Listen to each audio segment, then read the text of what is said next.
guys, welcome back to Dogs and Paws. In today's video we're gonna be talking about why I decided I needed a service dog and kind of the events that led up to it and how I learned that a service dog could be a right choice for me. Just an FYI, I'm gonna say there's a trigger warning now. There is several mentions of mental health topics, SI, SH, struggles with eating and all that stuff. Luna, you okay? You want to say hi? There she is. She's in her crate. She's not happy about it. So before we get started, just wanted to let you know about that, and don't forget to hit that subscribe button below and comment if you like this video. And now let's get into it.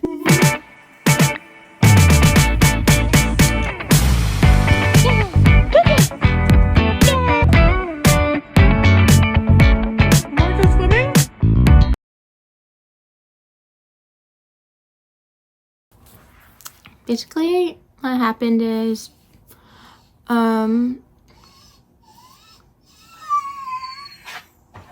a drama queen. She's being a drama queen.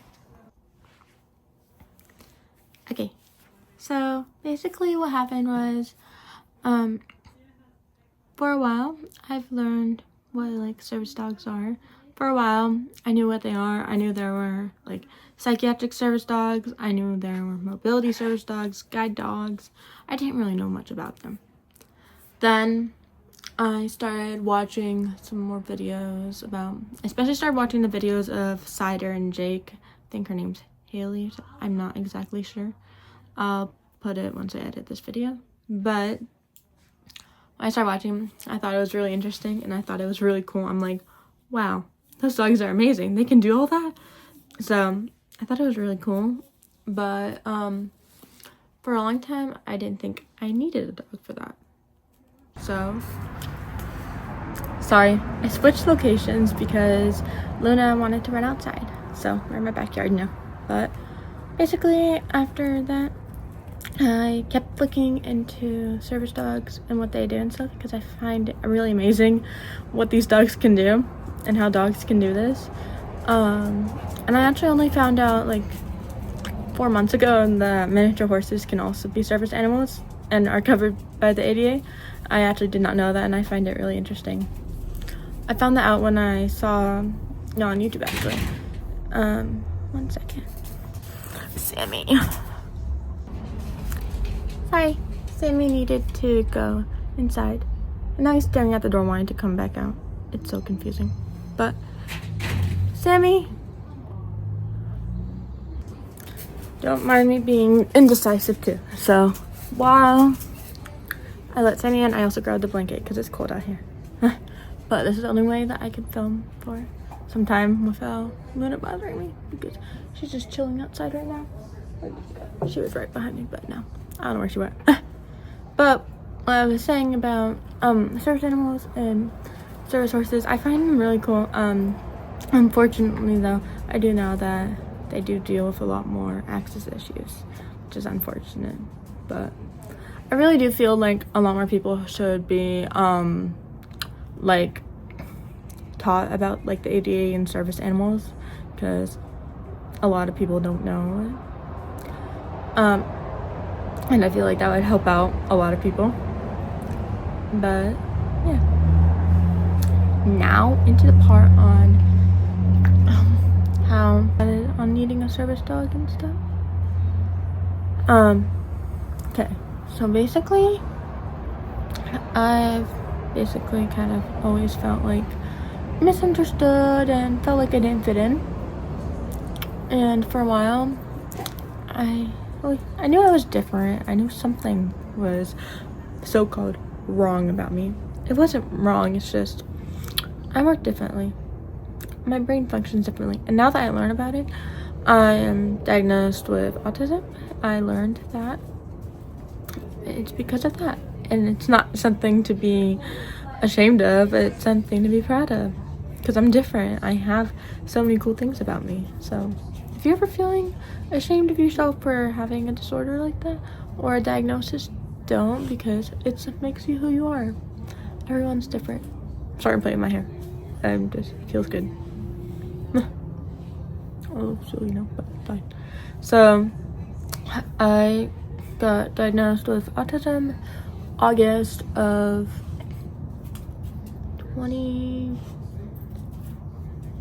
last year, so I think it would be August of 2024. Yeah, August of 2024, I got diagnosed with autism. I did some testing in PHP because my mental health was going really bad that year. I was struggling with friendships and stuff, and then it got to the point where I started becoming suicidal, and I felt like nobody liked me anymore, and I was just better off dead, which is not the case now. But so for the longest time last year, I've really struggled with being able to be in this space now, saying that it's okay to not feel okay, and it's okay to not feel okay, and you don't have to end your life because of that. For the longest time, I thought, if stuff is bad, just end it. But it's not reality. Reality is that life is worth living. There's so many things to look forward to. Life is a gift, and we need to use our gift and give life the chance that it deserves and that we deserve. Sorry about that a little bit, but yeah, life needs us in this world. Every person on this earth deserves to be here. I can go on a whole pep talk about why we need to be here, so that'll be another video if you guys want.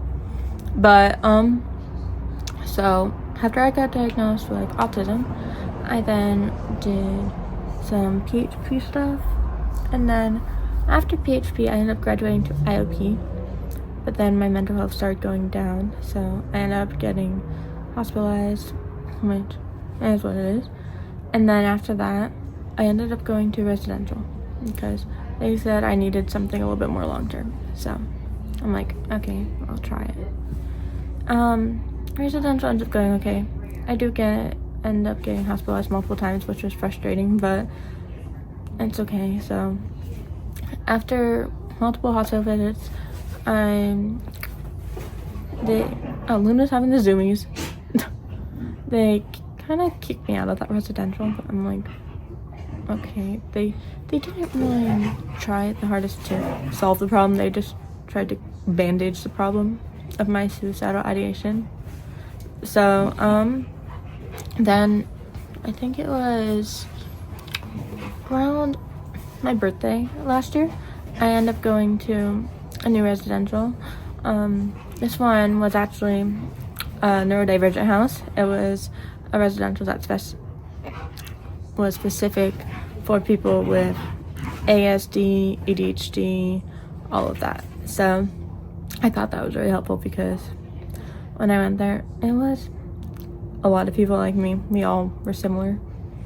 Yes, we all had other mental health stuff going on, but it was also that we all had that kind of stuff. So, and for the first time, I had hope. Sorry, 1 second. But basically, for the first time, I had hope that I would get better and that this isn't permanent. Yes, I had my days.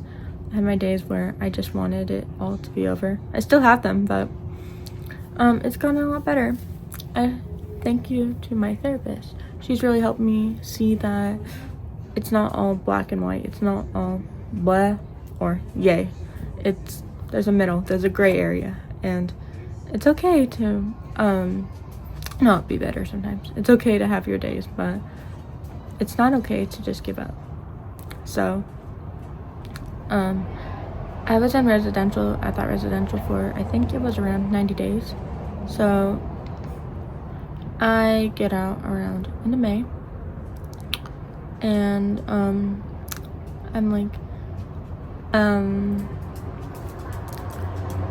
like really happy to be out because it's nice to have freedom back. And for the time being, to do something with animals, because that's something I like. My mom signs me up to help volunteering at an equine therapy place. So for the time being, I do that, which I enjoyed a lot. I did forgot to mention, before going to residential, I did find out about psychiatric service dogs and how they can help people with mental disabilities. So I did forget to mention that part. What are you all doing? They're playing in the plants, of course. So after all that happens, I start researching a lot about service dogs and how they can help people with autism. And I got the hiccups, but now I'm back. I look so goofy.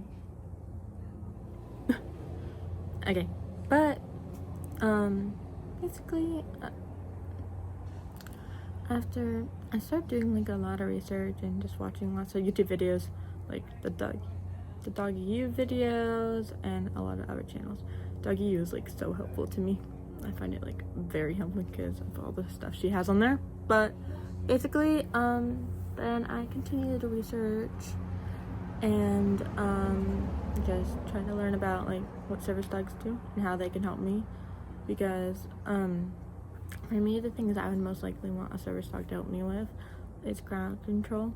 With my sensory sensitivity, when I get overstimulated or overwhelmed in public, with people brushing up against me, I get really anxious, and then that can cause a panic attack or sensory overload.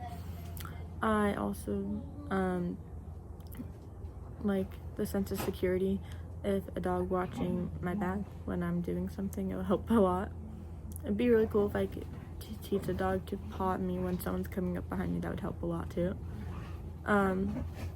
Then I'm gonna teach the dog to guide me to a safe place when I have panic attacks or anxiety attacks or get overstimulated where I can't think properly. So the dog will be trained to guide me to a safe place or guide me to a certain person. Everything I want the dog to be trained to do is deep pressure therapy for those panic and anxiety attacks. And also teach a dog like some behavior interruption and some other things.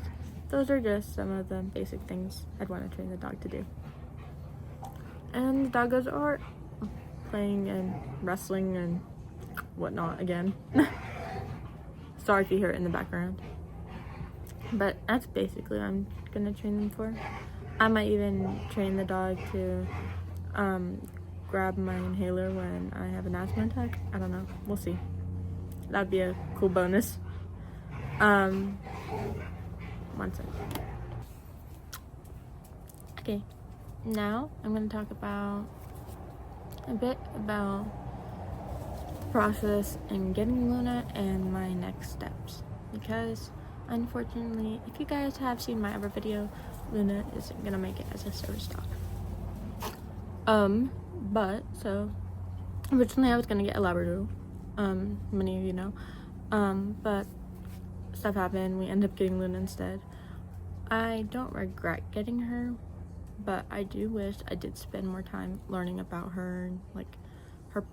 I wish I knew a little bit more information before grabbing her, and I wish that I probably just should have got a dog from a breeder, but I think she's a sweetheart, but she's more of a pet than she's not going to be able to be a service dog, and that's okay.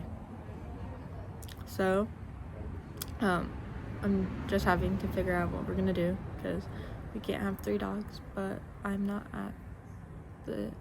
in need of a service animal right now with my mental health and my disabilities.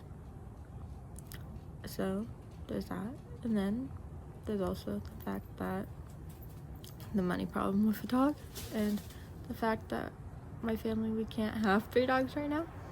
So there's something we may be doing. If you know, you know. I will be announcing that surprise once we reach 300 subscribers. So please subscribe. It would help me out a lot. I really appreciate it though. So there's that. So I'm either thinking in getting a standard poodle or a lab. My parents are get a labradoodle, so we're thinking about it. I might make a video of the slideshow I make and some different things coming up. I would really like if you guys can comment down some questions you have for me or video requests or anything. I love hearing you guys' opinion, and I feel like my videos have been lacking a bit lately, so I'm sorry about that. School's just been a lot lately. Just wanted to let you know about that. But I want to thank you guys so much for watching. I appreciate every one of you guys' support so much. And I hope you guys have a lovely day or night. And I'll see you next time. Bye.